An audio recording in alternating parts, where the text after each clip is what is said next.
What's up, Falcons Nation? It's your boy Jew coming at you with another Atlanta Falcons video. As always, Falcons Nation, rise up. In today's video, I would like to do my pregame prediction for the Carolina Panthers versus the Atlanta Falcons. This will be a home game for our Atlanta Falcons on Sunday at 1 p.m.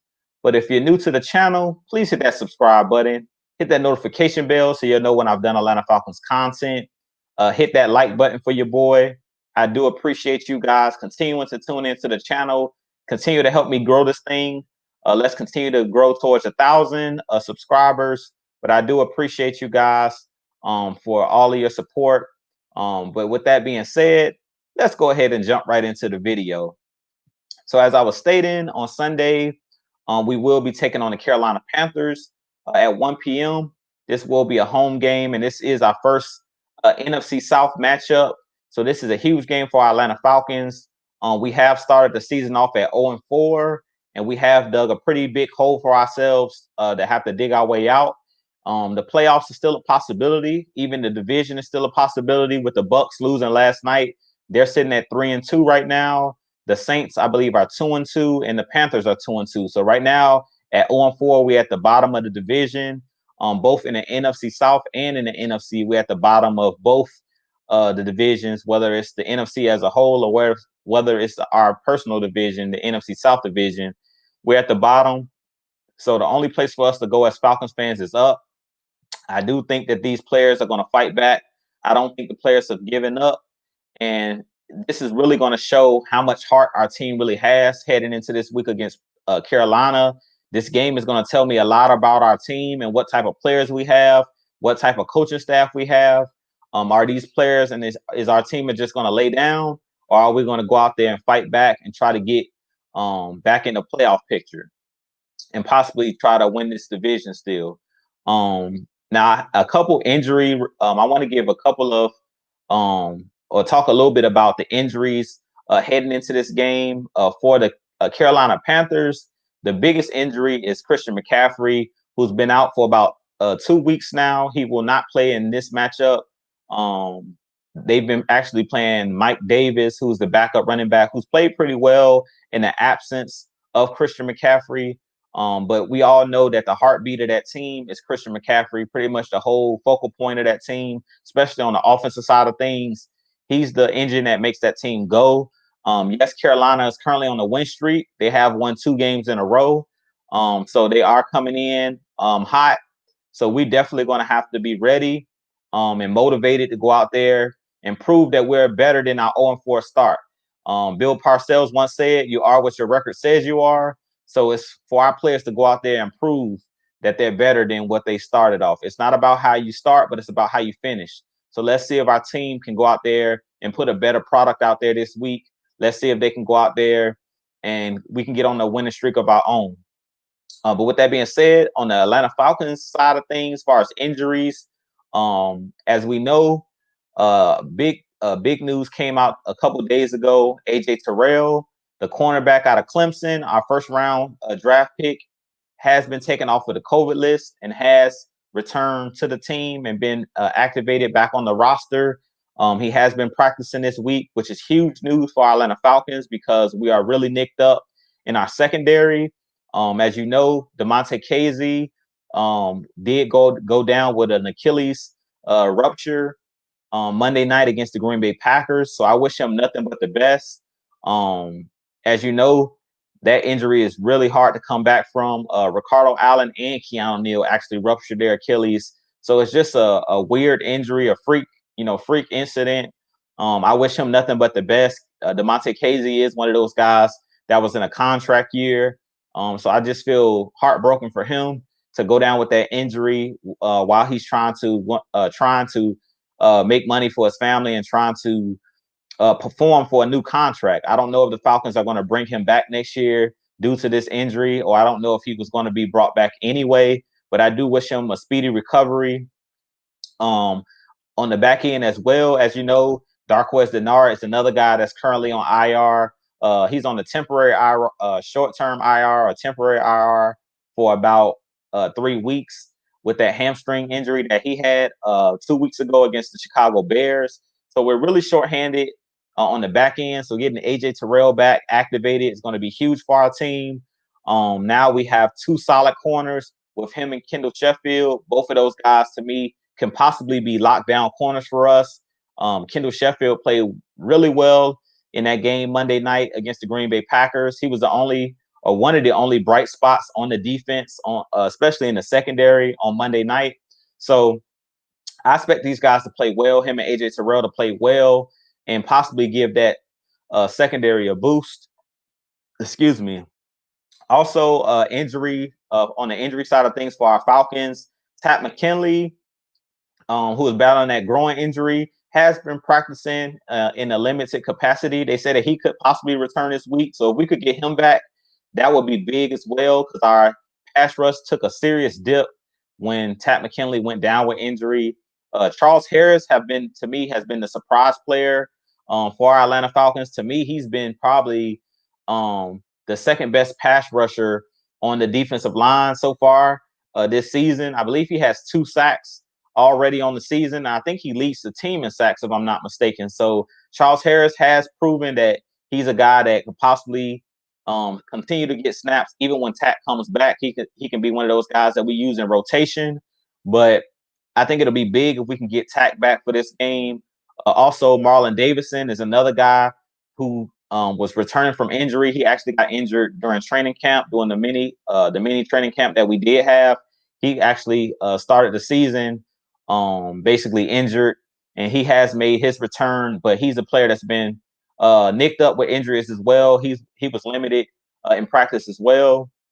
My 2 safeties, starting safeties, Ricardo Allen and Kean O'Neal. Both of those guys have practiced as well this week in limited capacity. So those guys could possibly also be back this Sunday.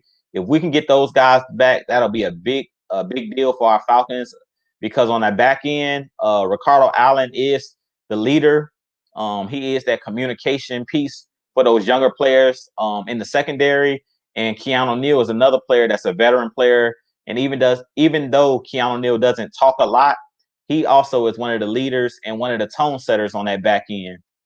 Now, we did sign this week as well J.J. Wilcox, a former safety for the Dallas Cowboys, and he played for a couple other teams while he's been in the league. But he's kind of been like a journeyman at this point.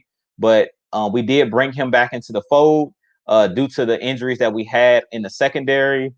Jalen Hawkins, the young rookie safety, played pretty well on Monday Night Football. He did get the starting nod due to the injuries of Ricardo Allen and Kean O'Neal. He was playing that strong safety position, and he was making some nice plays.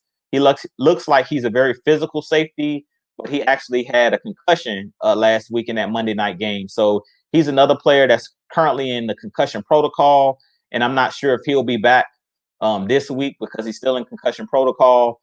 So it'll be I'm gonna be watching this very closely to see if we get Ricardo Allen back and if we get Kean O'Neal back. If we don't get those guys back in time, Sherrod Niesman might end up being the starting safety for us.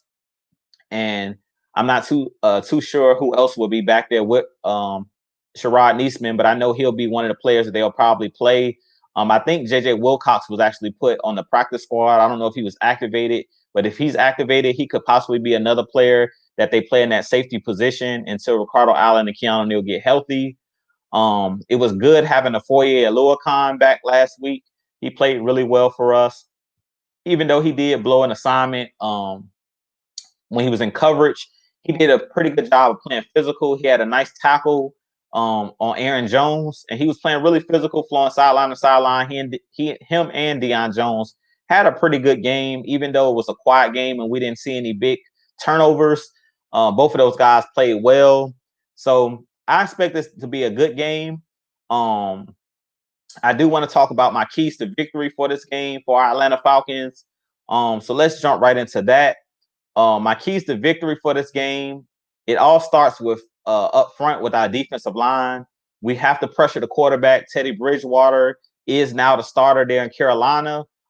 As you know, Cam Newton is actually now a New England Patriot. So it's going to be big in this game to put pressure on Teddy Bridgewater. He's a guy that likes to throw the ball short and intermediate. He doesn't like to throw the deep ball, but they do have some speedsters over there with Carolina. Robbie Anderson is a guy that we're going to have to watch out for in this game. We've played against him before when he was with the New York Jets. He's always been one of those guys that can take the top off the defense, kind of like a Deshaun Jackson type. He's not the most physical guy, but he's a guy that can get behind the defense and is really quick. So all of those guys like Isaiah Oliver, if he ends up matching up, he's going to have to do a good job of giving him space. He's going to have to do a good job of technique, pinning him against the sideline, not allowing the deep play or not allowing those explosive plays against Green Bay. They had way too many explosive plays against us. So we can't afford to have a bunch of busted coverages and stuff like that in this game. DJ Moore, the kid out of Maryland, he's another wide receiver that they have who's played really well and has done Carolina, has done a pretty good job of developing him. I believe this is his third year in the league, if I'm not mistaken. But he's a solid wide receiver as well. So it's going to be big having AJ Terrell back, because hopefully we can match AJ Terrell and Isaiah Oliver up against Robbie Anderson and DJ Moore. And we don't have to worry about speed really being a factor, because AJ Terrell and Kendall Sheffield have that speed. Isaiah Oliver is going to be the key for our Falcons in this game, of not having the mental errors and not being beat over the top. But I do expect our Falcons to play pretty well in this game. I do expect us to bring pressure. I'm looking for us to be more creative and bringing pressure and, getting Teddy Bridgewater thrown off. We need to do a better job of disguising what we're doing on defense because Teddy Bridgewater is a veteran quarterback and he's seen a lot of different looks. So we're going to have to be ready in this game to disguise some things and try to confuse Teddy Bridgewater. But it's going to all start with the defensive line. We have to get pressure on Teddy Bridgewater. We can't allow him to sit in the pocket and pick apart our zone defense. And they do throw a lot of quick passes and stuff like that. He likes to get the ball out quick and allow his guys to run after catch. So we're going to have to press up sometimes against these wide receivers to give the defensive line time to get to the quarterback, so he's not able to do those quick dump off passes. So my first key to victory will be just getting pressure on Teddy Bridgewater, getting him off his spot, because even though he's mobile, he is a pocket passer and he will just sit in the pocket. He only runs when he has to. Teddy Bridgewater is not a guy that does a bunch of running around and outside of the pocket. He's a guy that will just sit there in the pocket and diagnose what you're doing, and he'll take what the defense gives him. So we have to do a good job in this game of not giving up too much underneath, and we have to do a good job of playing tight coverage so that our defensive line has time to get to Teddy Bridgewater. Now, the second key to victory in this game will be our Atlanta Falcons offense. They must do a better job at possessing the football, not having so many 3 and outs, because I feel like against Green Bay last week, they never got a rhythm early on.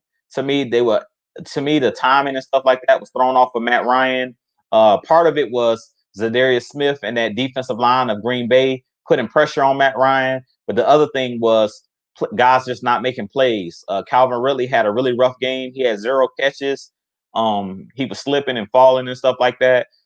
He didn't have a good game at all. He dropped a touchdown pass.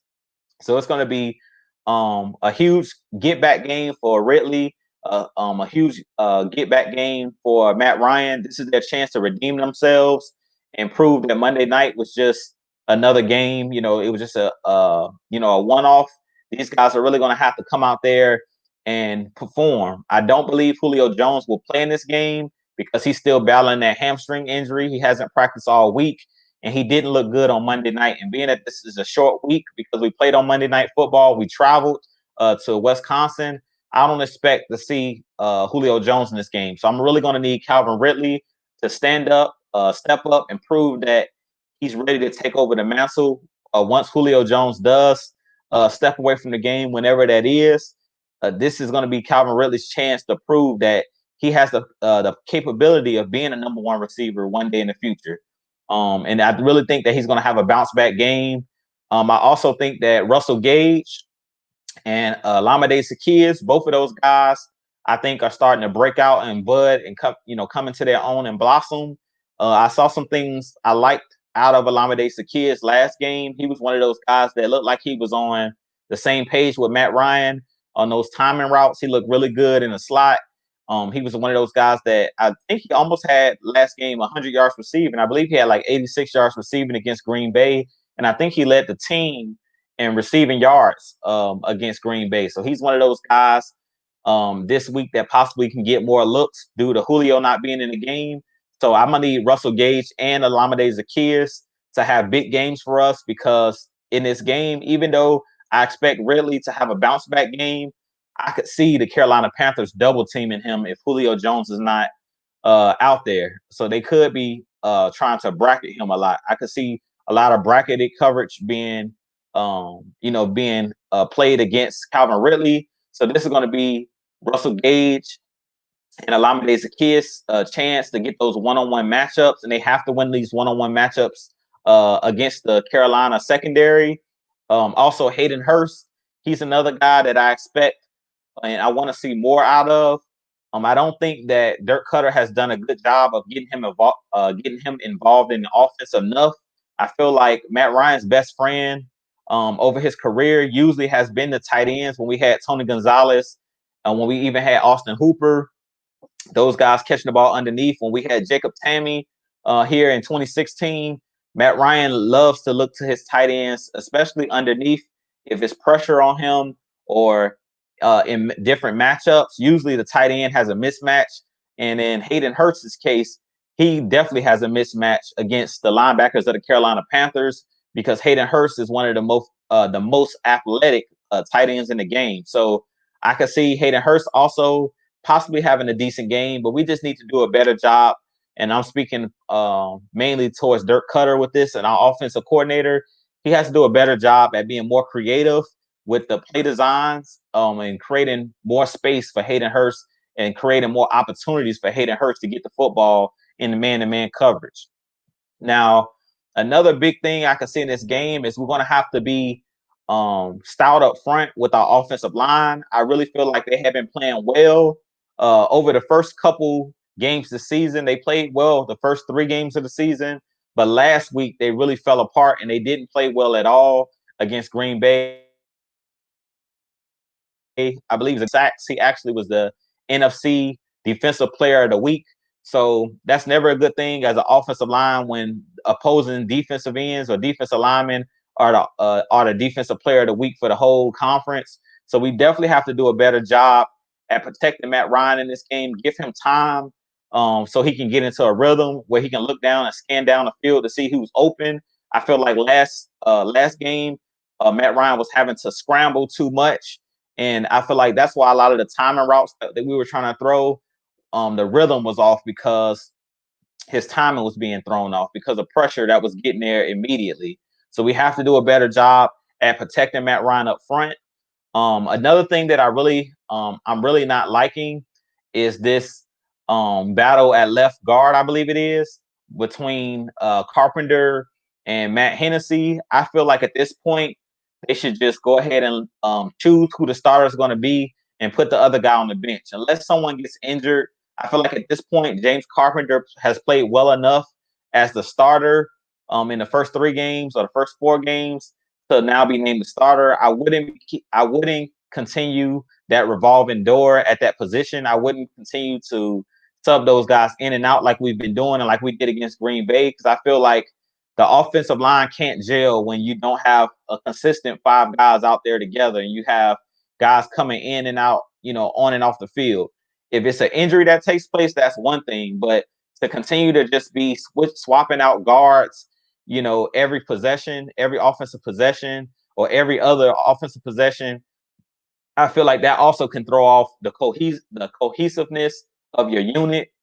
And I feel like at this point, I would just go ahead and make Carpenter the starter because he's played pretty well over the first couple weeks, and it seems like he's been the guy that they trust over Matt Hennessy so far. So I would just go ahead and let him be the starter because I really feel like some of the issues up front that they had Monday night's game has to do with chemistry. So at this point, just go ahead and name one of those guys, the starter. You guys know coming into the season, I was big on Matt Hennessy. I was pulling for him to be the starter, but I'm the type of guy that I will eat crow if I see somebody prove me wrong. And to me, Carpenter has proven me wrong over the first 4 games of the season. He played really well in the first 3 games of the season, and the offensive line really gelled really well. But he didn't have the offensive line didn't have a good game this past game against Green Bay. But I still would go ahead and just name one of those guys to starter so they can start building that camaraderie and they can start gelling and building that cohesiveness on that offensive line. Now, the fourth key to victory in this game is going to be coaching. We have to play smart in this game. We have to coach the game the correct way. Dan Quinn has to be better at time management in this game, using the timeouts in appropriate, at the appropriate time, making the proper adjustments at the proper time, even if that means at the end of the game we have a lead. Don't allow Dirk Cutter to continue to pass the football, even if you have to intervene as the head coach and say, hey, look, we need to run the ball here. It's not always about, demanding something. It's just about him going to the offensive coordinator and communicating, hey, look, man, we need to go ahead and just run the ball here because we have the lead. If you notice across the league, the way that you saw games away, if you watched that Cleveland Browns versus Cowboys game last week, the Browns had a huge lead, kind of like when we played the Cowboys, and then the Cowboys made that huge comeback. And last week, the Browns kept the ball on the ground, and they were able to salt the game away with basically an end around to Odell Beckham. But they ran the ball to juice the clock. And that's what we have to do in this game. We have to do a good job of juicing the clock. When we get the lead in the second half or the fourth quarter, that's when you start pounding Todd Gurley, pounding the rock with Brian Hill. Stay balanced in this game. It's going to be very important in this game with coaching that we have to stay balanced. Continue to run the football, and that will open up the play action pass, especially if you're running with success. And to me, Todd Gurley has really came on over the last 2 games. He did a really good job last week in the red zone of running the football. I do feel like we've been improved in the running game because over the last couple seasons when we had Devontae Freeman in the backfield, we were not a good red zone scoring team as far as running the ball. But I believe Todd Gurley has about 4 touchdowns. I know he had two touchdowns Monday night against Green Bay in the red zone. So it's going to be very important in this game to stay balanced, to run the football, and to call the correct plays and the correct time management. I'm looking for Dan Quinn, Dirk Cutter, and even Raheem Morris. I'm looking for a good defensive scheme to be played. I'm looking for those guys to mix it up out there, not to take a ton of chances necessarily on the defensive side of the ball, but I'm looking for the defense to disguise some things and not just run the same cover 3 the whole game, but also blitz, run a little bit of man coverage at times, and then sometimes heat the quarterback up and bring 7 players on the blitz or bring 6 players on the blitz where he may not be able to get the ball off. Teddy Bridgewater may not be able to get the pass off. But with that being said, as far as on the Carolina end, I really feel like the way to shut them down is to make them one-dimensional. If you can force Teddy Bridgewater to have to beat us, have to throw the ball 35 because they're down or they're behind, I think that plays into the Atlanta Falcons' favor. So the way that you affect the Carolina Panthers and Teddy Bridgewater is you make him one-dimensional because he's not a guy, like I said, that likes to throw the ball down the field. They're a team that likes to ground and pound, and then they also like to do come back off of the run and use the play action. So in this game, I expect our corners to hug up on these wide receivers a little bit more. Throw off the timing routes. Don't allow those guys to get over top. Meaning, Robbie Anderson, don't allow him to go deep over the top. DJ Moore and Curtis Samuel, don't let those guys get loose in this game. But I definitely can see the Falcons winning this game. I really don't want to give a score prediction because I'm not too sure of the score. I do think the game's going to be somewhere in the 20s, but I do think that the Falcons have a huge chance of winning this game. And we do need to go ahead and get, like I said, build some momentum, get some wins. And this is going to be a huge game to start off the division. We want to start off in the NFC South division at 1-0. That'll kind of get us in a groove and get us back going. The next couple games are very winnable games in our next 5 games before our bye, and we need every single one of these games. As you know, we have entered the second quarter of the season. We started off our first quarter 0-4, which was terrible. So the only thing we can do now is get better and learn from that first quarter. We still have 3 quarters of football left to play, and I do think that the Falcons have enough talent. I do think that they have decent coaching where they can overcome some of these things that they've been battling. But I also think that it's very imperative that it's not only just on the coaches, but it's on the players to own these losses and to own their own play. They have to go out there and put out maximum effort. Also in this game, we have to do a better job of tackling. We cannot allow teams to continue to get yardage after the catch, after contact. If we're going to play the zone defense occasionally, which every team pretty much in the NFL plays zone coverage, we have to make sure we come up and tackle, because when I've looked back over the last quarter of the season, the first quarter, the thing that really stood out to me, especially in those games where the teams were able to come back, like against Chicago, we didn't do a good job of tackling. And if you're going to play soft coverage and keep everything in front of you, you have to do a good job of tackling, swarming the football, multiple hats to the football at all times. It was a lot of key plays in the last couple games where I've seen a ton of missed tackles, and that really will hurt you, especially in the NFL, where every yard, you want to guard every blade of grass. That can really hurt you. If you're if you're not on your A game and you're not getting hats to the football, you're not hustling to the football, and you're just relying on one guy to make a tackle. I want to see a lot of gang tackling in this game. Being that we're a smallish defense, we should be fast enough to move sideline to sideline and gang tackle. I don't want to see a bunch of missed tackles in this game, because if you miss a bunch of tackles in this game, that's where the explosive plays come in. When you're not making tackles on the first try, where you're not making tackles on the first contact. But with that being said, this been your boy Jew. You let me know what you think in the comments. If you think the Falcons will win this game, I really think that this will be the first win of the season. But like I was saying, every game that we played this season so far has been winnable. The only game that we really got blown out was against Green Bay. Other than that, those first 3 games of the season, 2 of those games we were blowing the team out, and we had huge leads and we let slip away. So hopefully we learn from the first quarter of the season and we see something different in the second quarter of the season. But like I said, this been your boy Jew. I'll holler at you guys in the next video. You guys continue to tune in. I'm thinking about doing some live videos pretty soon. I possibly will be going live. Usually me, Mad Mike, and K Styles, the heavy hitters, Atlanta Falcons Nation, we usually go live after the games on Sunday. So I'm pretty sure we'll go live again this Sunday after the Falcons take on the Carolina Panthers. So you may want to tune in for that. Definitely hit that subscribe button if you haven't already hit that subscribe button. If you enjoy my content, definitely hit that subscribe button for your boy. Hit that like button. Let's continue to grow this thing. Let's hit that goal of 1,000 subscribers. Also, go hit that subscribe button at Atlanta Falcons Nation.